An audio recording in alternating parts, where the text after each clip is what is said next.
तो आप सब 3 बच्चों ने ड्रामा रेडी किया है। मैं आशा करती हूँ कि सब लोग ड्रामा के लिए एक्साइटेड होंगे। तो ड्रामा शुरू करें। जगत गुरु श्री प्रभुपाद की जय। राजा उत्तानपाद की 2 रानियां थी। एक का नाम सुरुचि और दूसरी का नाम सुनीति था। सुरुचि अत्यंत सुंदर होने के कारण राजा को बहुत अधिक प्रिय थी। वहीं दूसरी ओर सुनीति एक दासी की तरह अपना जीवन व्यतीत करा करती थी। सुरुचि के पुत्र का नाम उत्तम था तथा सुनीति के पुत्र का नाम ध्रुव था। तो आइए देखते हैं आगे क्या हुआ।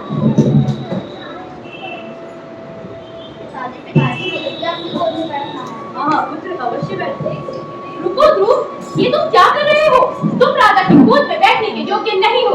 निसंदेह तुम राजा के ही पुत्र हो, किंतु तुम उनकी गोद में बैठने के योग्य नहीं हो, क्योंकि तुमने मेरे गर्भ से जन्म नहीं लिया है। और यदि तुम राजा की गोद में बैठना ही चाहते हो, तो सर्वप्रथम तुम्हें भगवान नारायण को प्रसन्न करना होगा, उनकी कठोर तपस्या करनी होगी।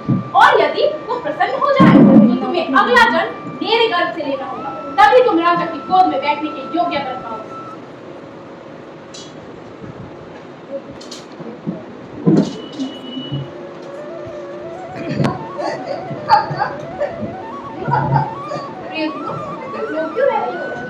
क्या तुम्हारे साथ किसी ने कोई दुर्व्यवहार किया है?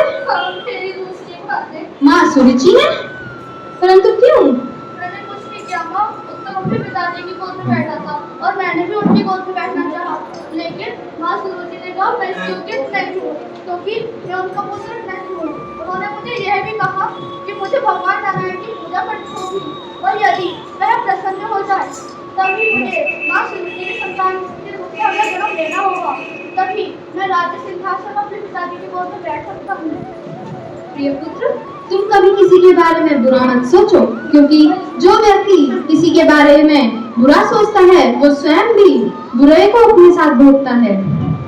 प्रिय पुत्र, यह सच है जो सुरुचि माता ने कहा कि तुमने एक दुर्भाग्यशाली माँ के गर्भ से जन्म लिया। प्रिय पुत्र, तुम चिंता मत करो। अब तुम नारायण की तपस्या करो और उनसे चरण कमलों में जाकर सेवा करो। माँ, क्या भगवान इतने महान है? वह मुझ पर कृपा करेंगे? हाँ पुत्र, वह बहुत महान है। उनकी सेवा कर तुम्हारे परदादा ब्रह्मा जी ने संसार का निर्माण किया। माँ, अब मैं समझ चुका हूँ आप क्या कह रही हैं। मुझे भगवान को ढूंढने के लिए कहाँ जाना होगा माँ? मैं सोचती हूँ कि जो बड़े बड़े साधु हैं वो भगवान को खोजने के लिए जंगलों में जाते हैं, परंतु तुम तो अभी बहुत छोटे हो पुत्र। पुत्र, अरे रुको रुको पुत्र, रुको।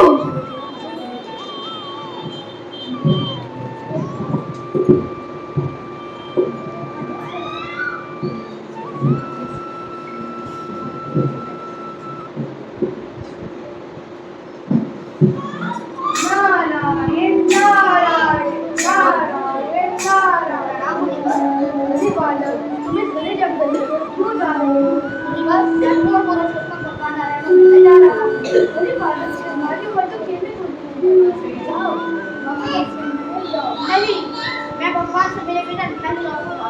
यदि आप मेरा मार्गदर्शन करवा सकते हैं तो ठीक है, अन्यथा मुझे प्रस्थान करने की आज्ञा दीजिए।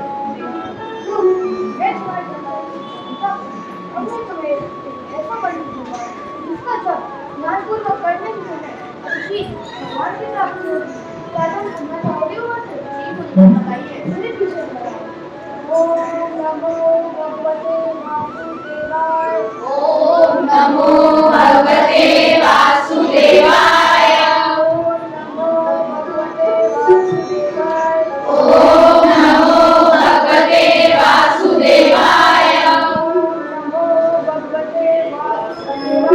ओम नमो भगवते वासुदेवाय।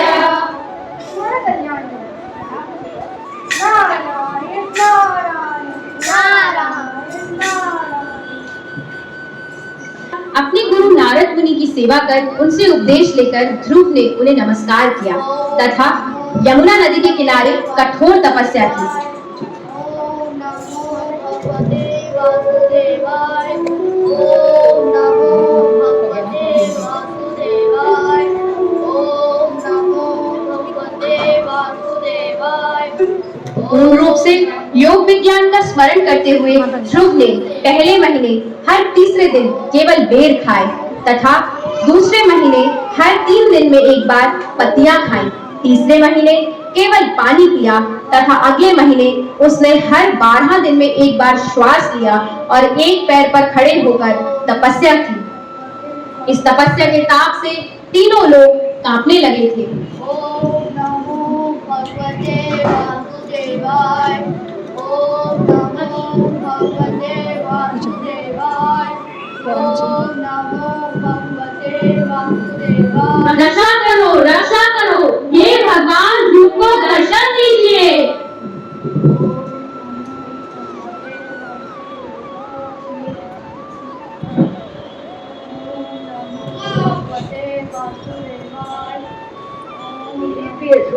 आंखें खोलो, बोलो बोल, तुम क्या चाहते हो? प्रणाम भगवान। हे भगवान, मुझे आप ही की प्रतीक्षा थी। मैं तो इस दिन में भी पाना चाहता था, लेकिन आपके दर्शन मात्र से मेरी सारी इच्छाएं समाप्त हो गई। जिस प्रकार प्रातः आकाश सूर्य उदय होने पे रात का छाया घना अंधेरा समाप्त होता है, उसी तरह आप मुझे आपसे पूछनी चाहिए भगवान। हे पुत्र, मैं तुम्हारी तपस्या से प्रसन्न हुआ, इसलिए मैं तुम्हें वरदान देता हूँ कि तुम्हारा कभी वध नहीं होगा। तुम्हारा राज्य समस्त प्रकार की संपत्ति से भरा होगा और जब तुम इस पृथ्वी से प्रस्थान करोगे तब मैं तुम्हें एक ऐसा लोक प्रदान करूंगा जो ध्रुव लोक एवं ध्रुव तारे के नाम से विख्यात होगा। वह चमकता हुआ ग्रह इस संसार के प्रलय होने के बाद भी अस्तित्व में रहेगा।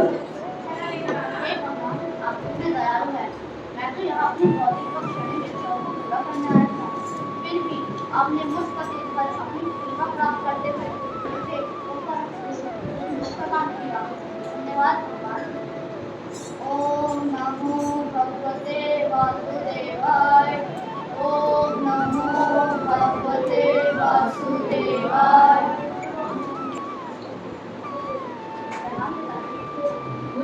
तुम कहाँ चले गए थे?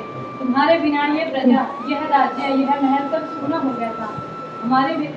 हमें छोड़कर अब कभी वापस मत जाना। तुम सकुशल वापस आ गए। मैं भगवान से बस यही प्रार्थना करती थी कि तुम सकुशल वापस लौट आओ। हाँ पुत्र, हम सब अत्यंत प्रसन्न हैं कि तुम सकुशल वापस लौटे। तुम्हें इतने दिनों बाद देखकर हम सबको अत्यंत प्रसन्न हुआ। ईश्वर तुम्हें लंबी आयु।